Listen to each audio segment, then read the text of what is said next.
Hello, ladies and gentlemen, my name is Zakabane101, and welcome to Star Ocean Integrity and Faithlessness. This is the 5th Star Ocean in the series, and we're about to watch the introduction video to the game, so I hope you enjoy that, and after that, we'll be talking about options and a new game of the title. Enjoy.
Alright, so that was the introduction to Star Ocean Integrity and Faithlessness, and of course that was just the pre-menu scene, as is pretty much typical in a lot of Star Ocean games.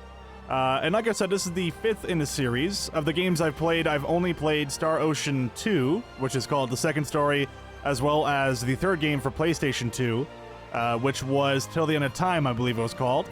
I did not touch the PS3 version, even though I do have it, and I did not touch the first version, even though I have that one as well. So maybe at some point, if there's enough interest, we may jump into those games, but for now, it's time for the 5th Star Ocean. And let's go over the options we're going to be playing through with this entire Let's Play anyway.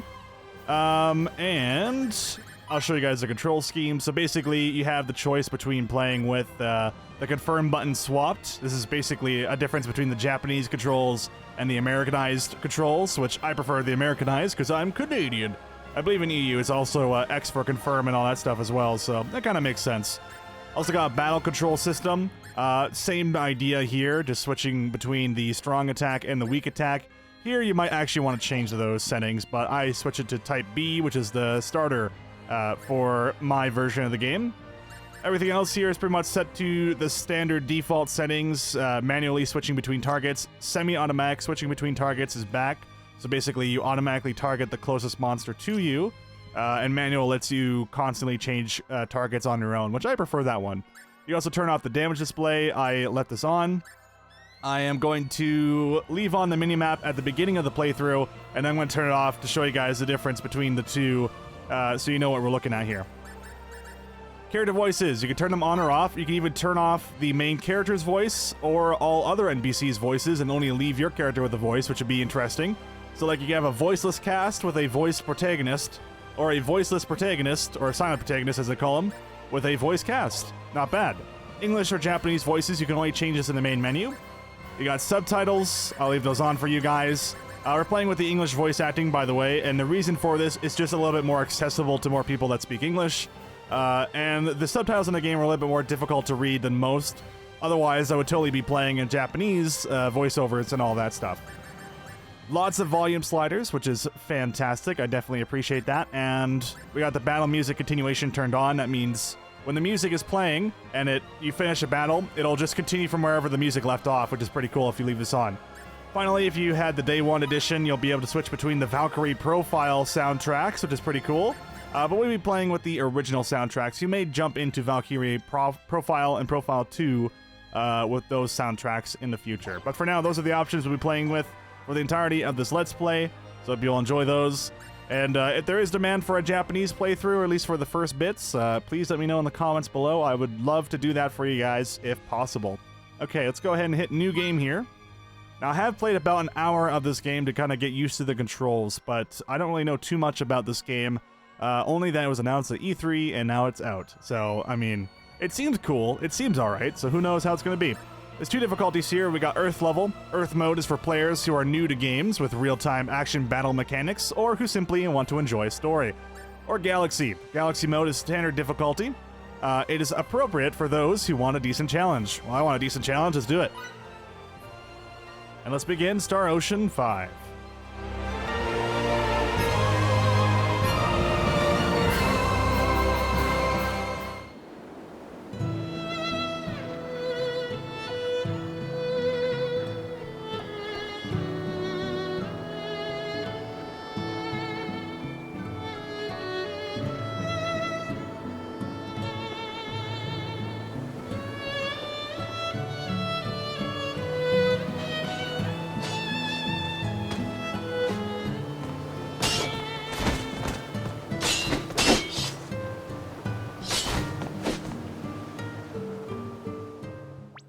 Okay, and immediately they throw us into the gameplay. One of the major features, I guess you could call it, for Star Ocean number 5 is the fact that it boasts real-time cutscenes and all that stuff, which is, honestly, it's been done before, but you'll see what I mean as we go along. But lots of seamless stuff, which makes it a little bit more organic?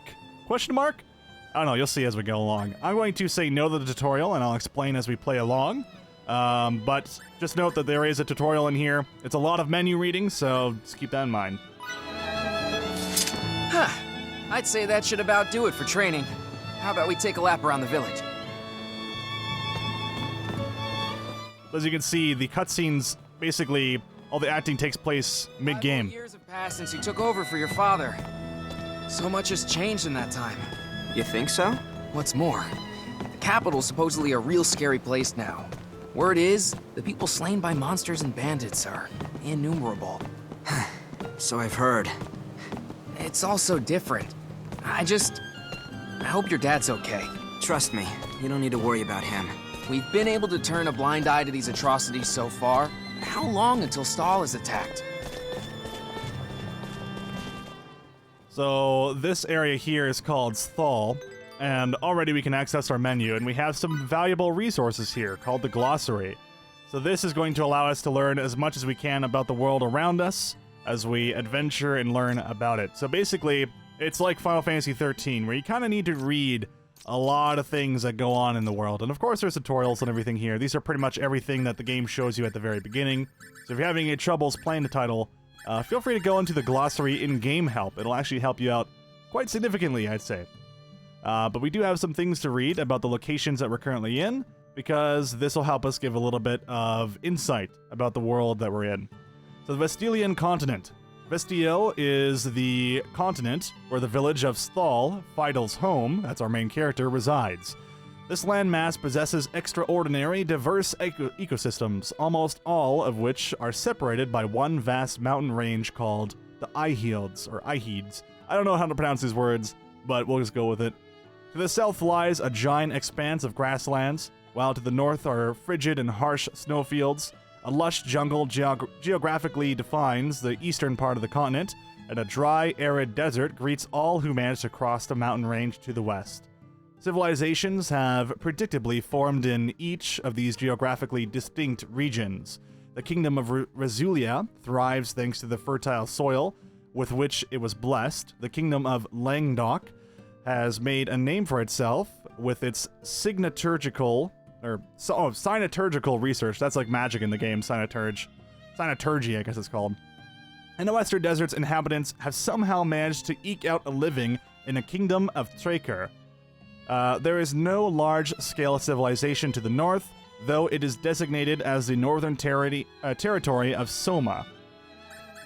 Very interesting. And then we got the kingdom of Rezulia. The gods had truly seen fit to smile upon this land. Its fertile plains provide food aplenty, and it is protected by a seemingly boundless mountain that acts as a natural fortress. Thanks to this, the country had shed barely a drop of blood in centuries. This nation of natural bounties is presided over by Bareth XII, whose family had ruled for over 300 years. Despite having been reared in such a prosperous realm, the king refuses to rest on his laurels. He spares no expense in making military and technological improvements thus cementing Rasulia as the #1 power in Vestial. While the years had certainly been kind to this agrarian nation, that all came to an abrupt end 7 years ago when the cold winds of strife swept over the land. The cold winds of strife? My god, I don't even know what that is. Sounds like an ice age or some shit. Then we got Central Rasulia, protected on all sides by stone ramparts and residing in the middle of a land once rich in natural resources. Anyone sojourning in Central Rasulia would know instantly that it is Rasulia's capital. Though this bustling city is normally surrounded by an aura of lively tranquility, that facade has recently begun to crack. The onset of attacks by signet-imbued beasts has hushed most activity and turned Central Rasulia into a hotbed of fear and anxiety. And lastly, our village, the village of Thal, or Sathal. Sathal is a remote settlement built into the cliffs on the southern coast of Rasulia. Due to the fact that no other hamlets or outposts exist in its vicinity, its residents enjoy pristine landscapes, with the sprawling ocean to the south and rolling hills of the Dakav Range to the north. Sathal is also the birthplace of our main hero. Very cool. We've already completed 21% of the locations right from the get-go of the game. We can also learn about our main character, so let's go ahead and learn about that. I know that it's a lot of reading, but I mean, basically that's what Square Enix games are. They're about reading. Fidel Camus. I am 23 years old, I'm 5'9", 152 pounds, male. The son of possibly the most famous swordsman in all of Rasulia, he is often left to his own devices while his father is off advising the Central Rasulian army. In his father's absence, Fidel has taken over as the master of their tiny training hall in their hometown of Sthal. Although he began practicing the way of the sword with his friend Ted, that's an interesting name, Ted. My name's just Ted. Since the time they were knee-high to honeybees, it had always seemed more like a chore to him than a passion. The only reason he continued was because of his father's standing. Sometime after coming of age, however, sword fighting finally grew on him. His latent talents blossomed, and he has become a fierce warrior in his own right. During this recent period of instability, termed the 7 Years of Dusk, Fidel has proven a pillar of strength for his community, a task made even more daunting without his father around to help. We got Miki, female, 18 years old, 5'2", 99 pounds. Miki grew up with Fidel, and the two consider each other childhood friends. Being 5 years younger than Fidel, however, she views him as more of a big brother, or Oni-chan, than normal friends. She can use Cynoturgy, that unique form of sorcery endemic to her home continent of Vestial. In order to activate her powers, she has signets imbued upon her back, the appearance of which can only be described as resembling tribal tattoos. While offensive Cynoturgy obviously exists, she practices a more defensive style, with a focus on healing. Though she would be loath to admit it, she is not very proficient with the attack-oriented half of the art. So she's basically going to be our healer. Let's learn about Ted. Male, 23 years old, 5'7", 138 pounds. Ted was born and raised in Sthal alongside Fidel, and the two began learning the tips and tricks of sword wielding from Darl at an early age. Although his skills with the blade are comparable to Fidel's, he lacks the notoriety of the Camus household. Thus, he is sadly relegated to play second fiddle to Fidel for as long as his friend is alive. And then I think lastly we just have Arago. Is that all we got? I think so. That delightful Star Ocean sound from like the second story. I think that sound effect's even from the first game. I think they just kept all their sound effects from the beginning game. Alright, we got the last guy and then we're pretty much good to go, I think.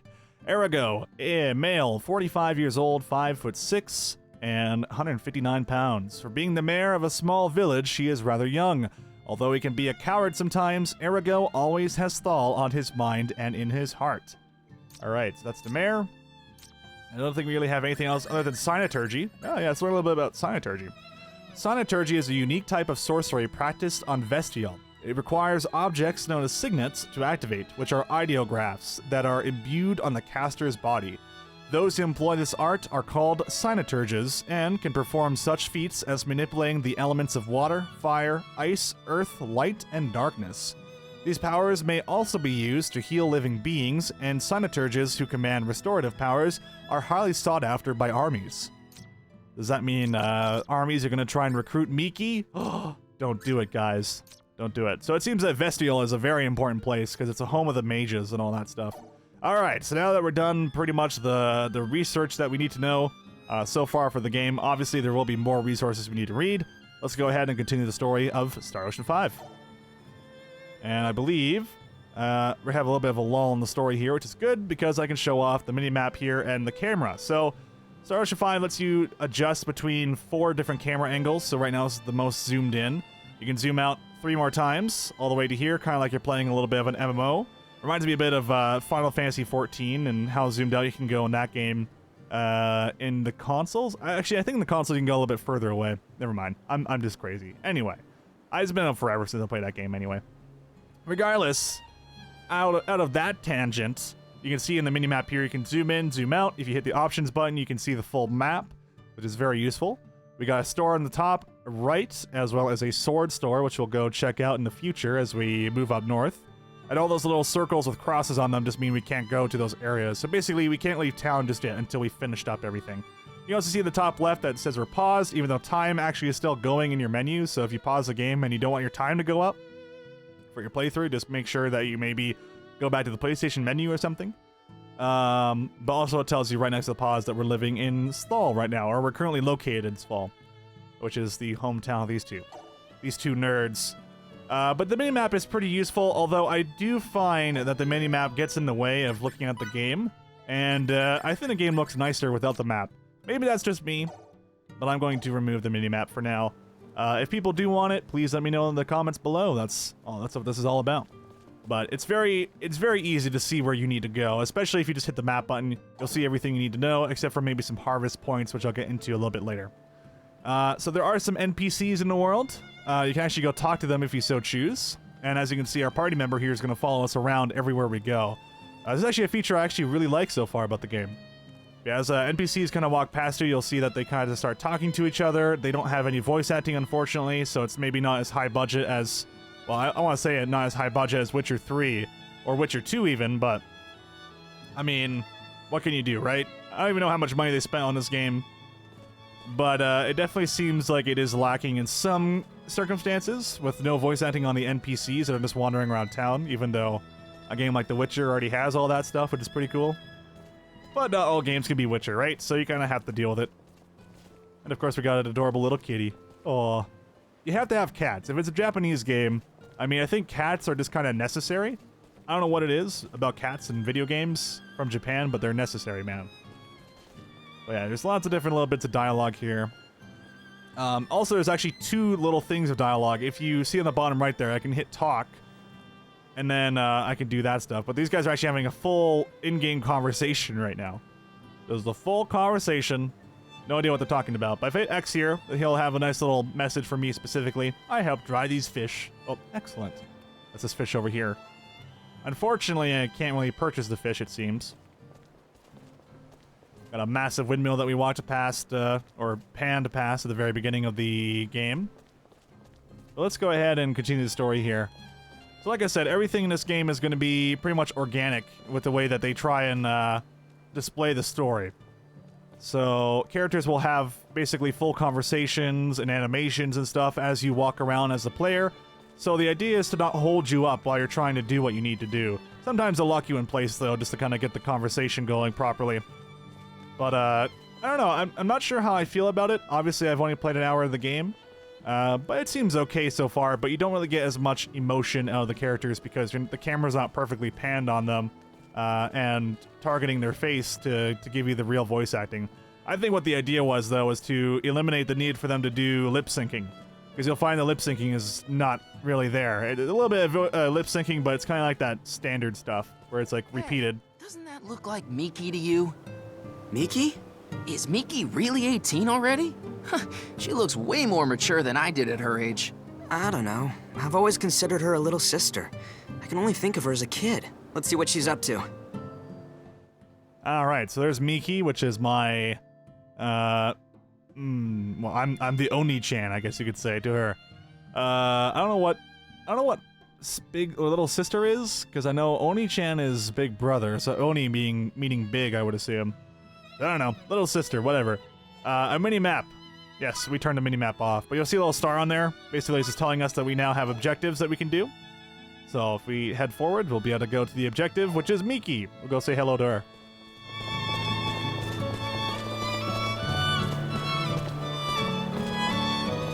What's going on? I thought I saw some people off in the distance. Some people? I assume so. And I was curious since everyone's saying how dangerous things are now. Right there.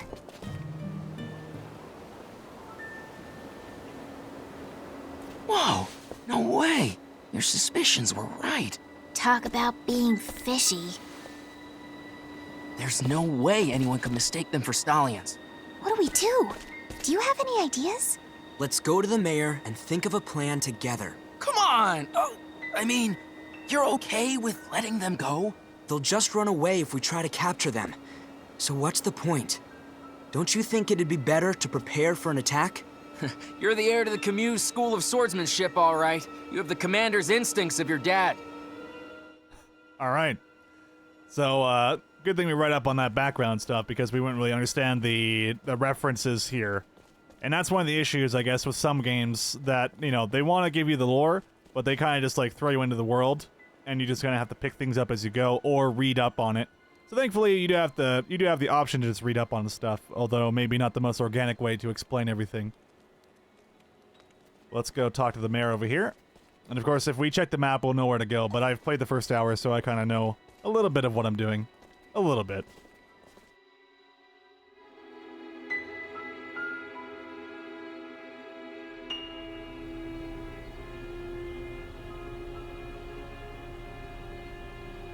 Pardon me if I find your tale of enemy scouts a little hard to swallow. I'm not lying. So, who is it you think we're dealing with? Eidolon. Eidolon? You mean those vile bandits who are more monsters than men? In reality, they're a veritable natural disaster. They're so destructive that 5 years ago, my dad was asked to travel the country. Why? To specifically teach locals how to defend themselves against these degenerates. We're done for! How could we ever hope to do anything against those savages? Mr. Mayor. But this is all too far over my head. I don't know the first thing about fighting. Mr. Mayor! Please, calm down. You're this village's leader. You have to be its proverbial rock. I'll be the one to lead our people in battle. But Fiddly! Well, it's not like anyone else is stepping forward. Might as well be him. I beg you, Fidel, please deliver our home from certain doom. I'll give it everything I've got.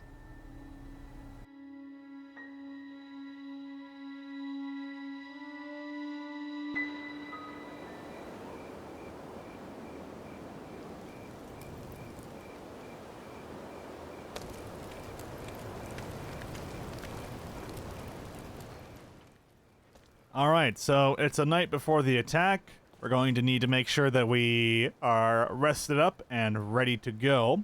So we have a few options here. There's actually an inn just right at this location. You can also see my house is actually just right down here, so we might as well go to my place. Which actually, I don't think it's an inn then. I thought it was an inn, but I guess it's just my house. Well, there you go. But here you can actually go and save the game, as you can see here. It also explained that if you're in the middle of combat, you obviously can't save the game. And also you can load the save at any time, which is great. So using the classic save system, I do not know if they have done autosaves for boss fights before. I have not run into a boss fight yet. And as you can see down here, 1 hour and 13 minutes. And really 13 of those minutes is me reading tutorials, so about an hour into the game. And we're going to be saving on a new file here. Which, by the way, these save files are like 10 megabytes. How the hell did save files get this freaking large? I have no idea how that happened. Okay, let's just check out our house. It's a nice little small place. Not too massive. It does look like I'm wearing like some sci-fi futuristic armor, although I don't know if my character even knows about space. A lot of the times in Star Ocean games, the characters typically don't even know what space is, or most characters don't know what space is until a certain point in time. So I'll be interested in seeing what happens there.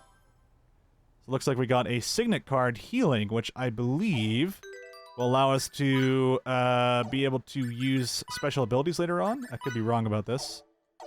But I think signet cards, I think what they do is unlock abilities for people. So when cast into the air, the signet imbued card allows even those who have not learned the spell healing to invoke it. Okay. I think it's a usable then, because, yeah, okay, there you go. It says usable items right there. Yeah, even though I've only played an hour of the game and I said I know enough about it, I actually never picked up this card on my first playthrough, so interesting. So you have usable spells, usable signeturgy, which probably means that maybe those cards will come up later in the story as well to kind of explain it. It's actually a pretty cool looking fire over there. Not too bad. Pretty cozy house. Looks like we got some nice fruits here. Some potatoes, some apples, some bread loaf. I think those might be cheese loaves. Some bags of possibly full, meaning money. Wheat over there. Nice and cozy place, Fidel. Or Fidel. Whatever his damn name is. Alright, let's go ahead and sleep. So I'm assuming that sleeping in this game will just rest up your character and give him full HP. A lot of time you'll find games nowadays that do RPGs, or most RPG games, whenever you sleep, it doesn't really mean anything because you just go to like a save point or something and then you get all your stuff back, but at least this game I think is going back to its roots and the idea that you can only heal up if you use the special items, like blackberries or blueberries, to heal yourself up, or if you go sleep, which is pretty much classic Star Ocean type stuff there. And you may notice that we got some DLC items there. That's from the Day 1 edition of the title. I'm going to assume the Day 1 edition stuff is probably going to be released as like free LC or maybe $1 in the future. I hope they don't release it for extra money, but who knows? It's Square Enix. Who knows, man? It's modern day gaming. Regardless, let's go ahead and go equipment and take a look at our accessories. So we got 5 accessories for the DLC, and this will just help us get a little bit of an edge in the game. So as you can see, like negative 10% MP cost, as well as things like plus 5% attack, or even extra experience points and extra money, which I kind of like myself. Also, the plus 5% attack, intelligence, critical hit chance is also pretty good, but I'll probably be using my magic a bit more. Basically, how magic works in the game is if we go to our battle skills, we'll see that we have double slash, and similar to pretty much every other game in the series, if we go to set battle skills, you set them to your short range or long range attacks, and he will spend the MP required. Strong attack will take a little bit more MP. Light attack will take a little bit less. And depending on when you use the ability, it'll do different things. But you can set different abilities to different button prompts, so you can do as much damage as possible in the best way that you want. You'll even see the statistics over to the right. So for example, a short range power attack will do 288% damage. That's 48% more damage than if you were to do a light short range attack. And the same goes for long range as well. And the animation is indeed different, and sometimes it can have different results and all that stuff. So it's pretty important to know what your characters have and what they're doing. At this point in time, we can't learn any new abilities as Fidel, but later on we'll be able to learn some things. And once we get 25 special points, we'll also be able to use things like harvesting, which would be very useful for us. So definitely something we want to run into when we get a chance. Roles are also basically your side class. You get 4 different classes per character, and I believe there's around 7 characters in the game from what it was saying on the back of the disc. I'm not going to look at it right now. But yeah, right now Fidel is attacker, but later in the game you can definitely change all of these to be customized to the exact way you want them to be. And you learn new roles by spending SP or skill points on each of these. So later we can get things like Plant Slayer, Insect Slayer, which will give us nice little buffs. And each role level can go up to 9, I believe. Also, there's a Mastery. I don't know what Mastery is in this game. But it could be just related to your role level. I'm sure we'll find out as we go along. And it might be in the glossary as well. Regardless, enough mumbling about. Let's go ahead and defend this city. Or else, my father in the game is just going to come back and be like, "What? You let Fall die? What the hell, man? You messed up. You messed up big time." Worried youth. Do you think they'll actually attack us? Craven youth. All the youths. I'm not afraid of any bandits. Alright, let's just get through here. One problem is that since NPCs are moving around, it's a little bit more difficult to see what they're saying. It would actually be kind of nice to have a little bit of a text box in the bottom left of the screen to kind of read what they're saying. Even though it'd be very old school, but it'd be a lot easier to understand what the hell's going on. Because the text boxes can disappear a little bit quickly. Anyway, let's go run into our friend over here. What's up, bro? I can't stand this. I'm about to pull my hair out from all this stupid waiting. Really? Why? All the men are thinking the same thing. If no one attacks, then we're the ones that are gonna pay. Still, I'd say that's preferable to getting raided. Think we can hold out? Maybe once at most. Depending on their numbers. Once at most? Yes. Both the men and the village itself would be hurting by the second time. What do we do? We'll ask the capital for reinforcements. Either way, let's not get ahead of ourselves. Take the women and kids to the training hall. Gotcha! Fellow townsmen, prepare for battle! Okay, and as you can see, the battle in this game is completely seamless. I just did double slash there by holding down the X button.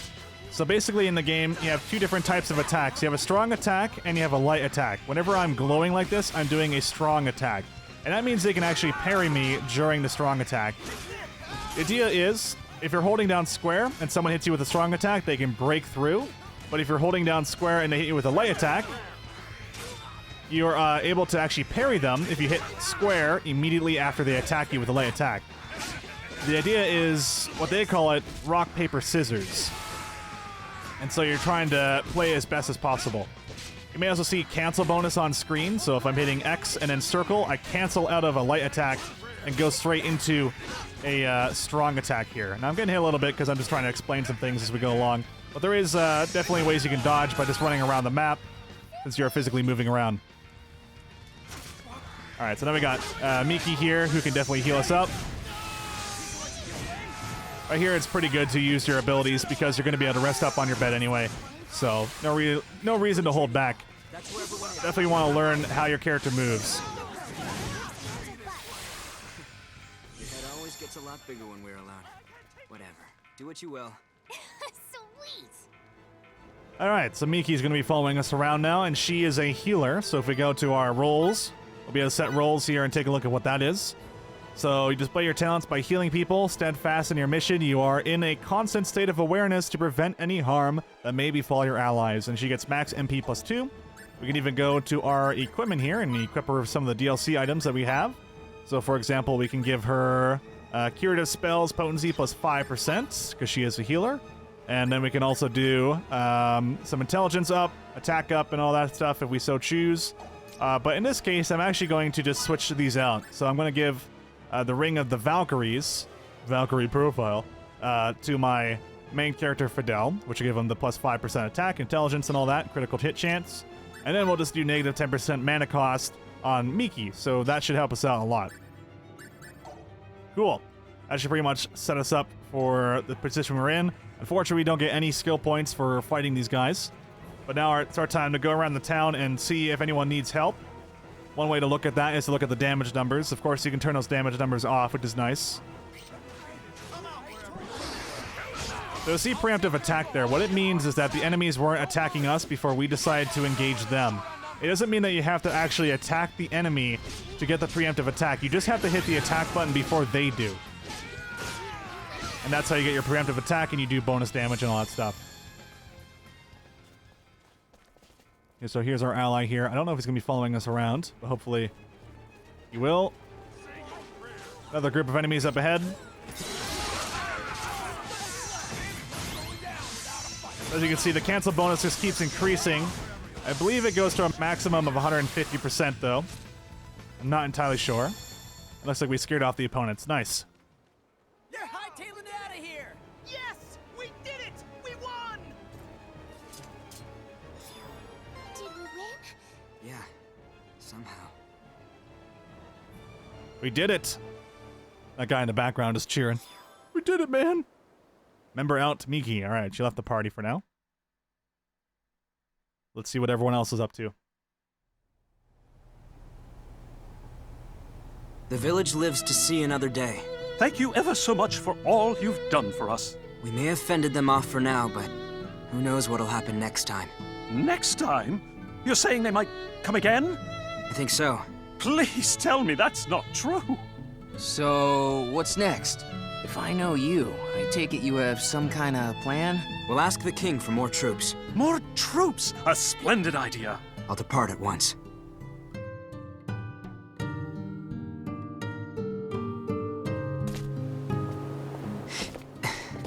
I Guess I won't be hearing any more of your quips for a while. That make you sad?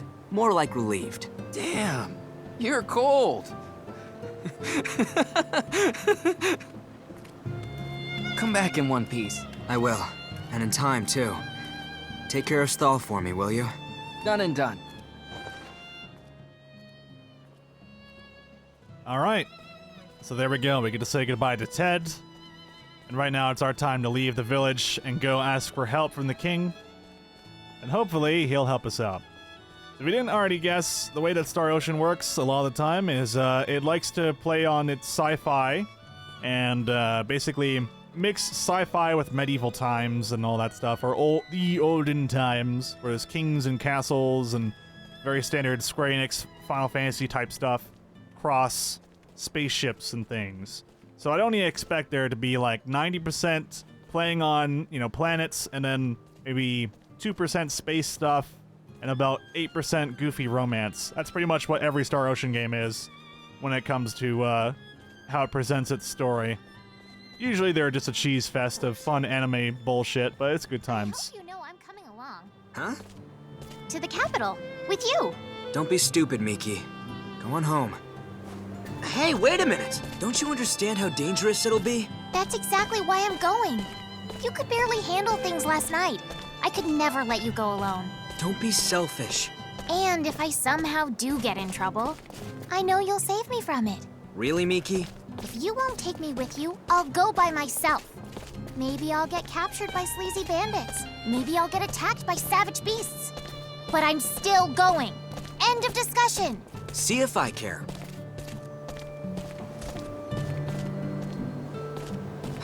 Okay, you've made your point. I'll take you with me. Yes! Under the condition that you make sure to stick by my side. Okay.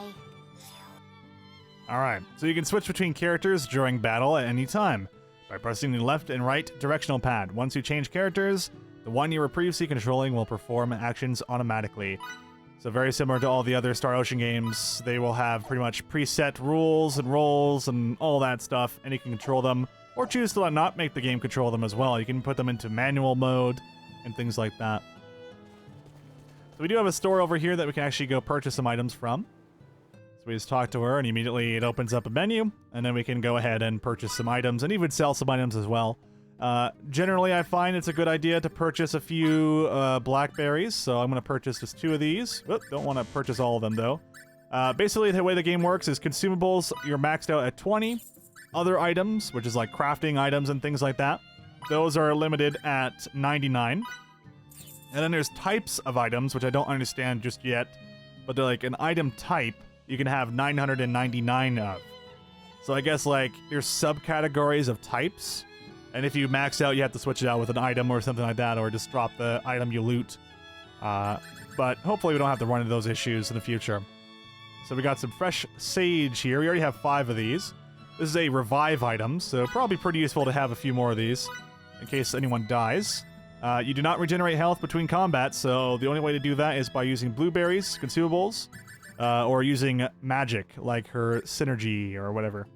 Then we have mint, which will cure us of poison. Always a good idea to prepare for any sort of situations where we'd run into poison. Cure paralysis, that's when we're stunned. And we'll get 5 of those. So now we are dirt poor, but hey, now we have something we can use if we ever run into the problems. So 16 blueberries, 16 blackberries, 7 fresh sage for revivals, basically phoenix downs, mint for your antidotes, and then basil for your paralysis. Star Ocean's a bit weird, but I like it. It's a bit weird that it uses kind of like real-world items for your heals and stuff, but it's very classic, and I love the sound effects that it has as well, and the writing is generally pretty fun. Although it is a maximum cheese fest, as I am definitely going to be expecting in this game. Regardless, I'm going to be wrapping up this episode here, so thank you very much for watching. If this interests you, do feel free to subscribe to the channel, for there will be more Star Ocean as we play along. Have a great day, guys. I'm Akabane101, and I'll see you next time.